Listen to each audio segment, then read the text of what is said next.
So I want to just commend the staff and all the others who are contributing to the growth and development of JACAP, and by extension, the growth and development of the Jamaican creative and cultural industries, which rightly is now being recognized in a greater way as the best hope minister for the economy. I don't know how many of you have been following the stories in the British press and on the BBC recently about the copyright of creative works of the American civil rights leader, Martin Luther King. Now, the BBC recently marked the 50th anniversary of King's I Have a Dream speech with a full recital of his famous civil rights address on Radio 4. But believe me, that exercise didn't come cheap.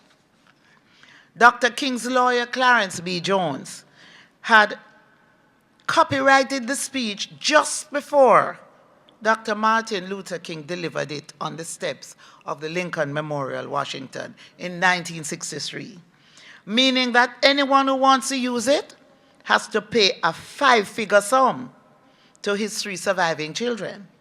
3 years ago, the Kings raised eyebrows when they demanded £600,000 for the use of their father's image on Washington's King Memorial.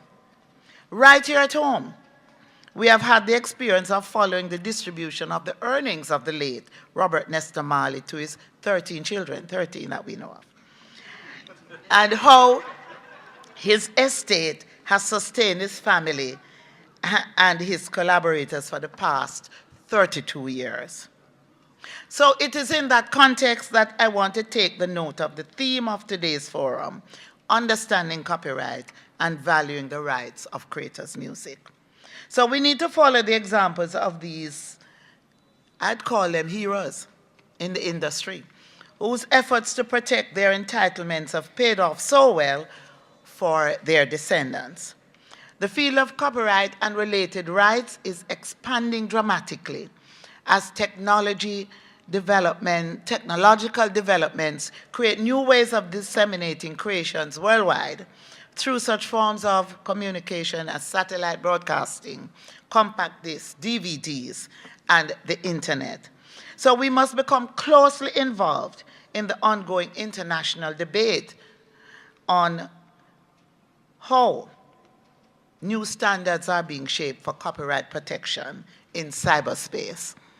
Copyright prevents others from, of course, copying or publishing your works without you being rewarded. And we must understand that just about everything on the web is being protected by copyright law, and that includes images, music, page content, and multimedia. Now, I just want to, because I'm to bring greetings. Greetings.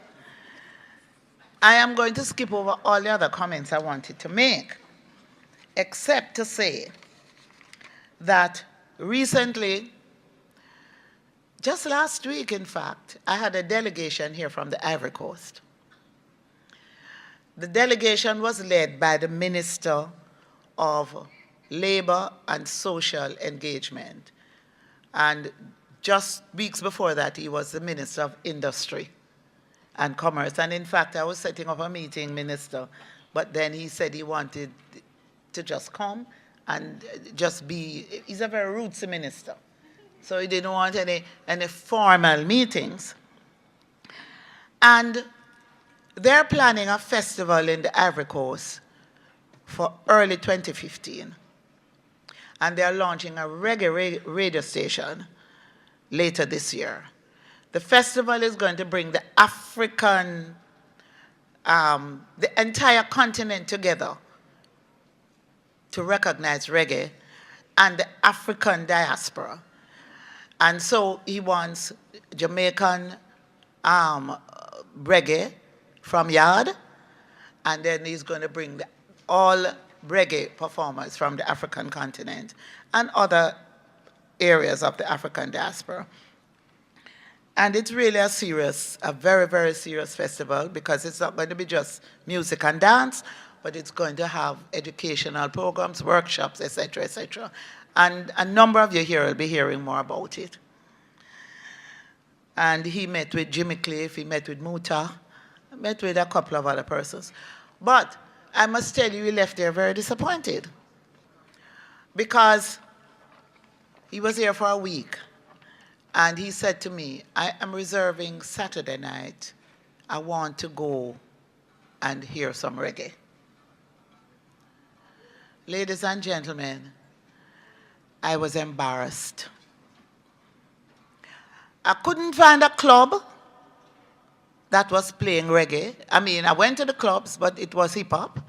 It was all kind of American music. It was a whole heap of fusion.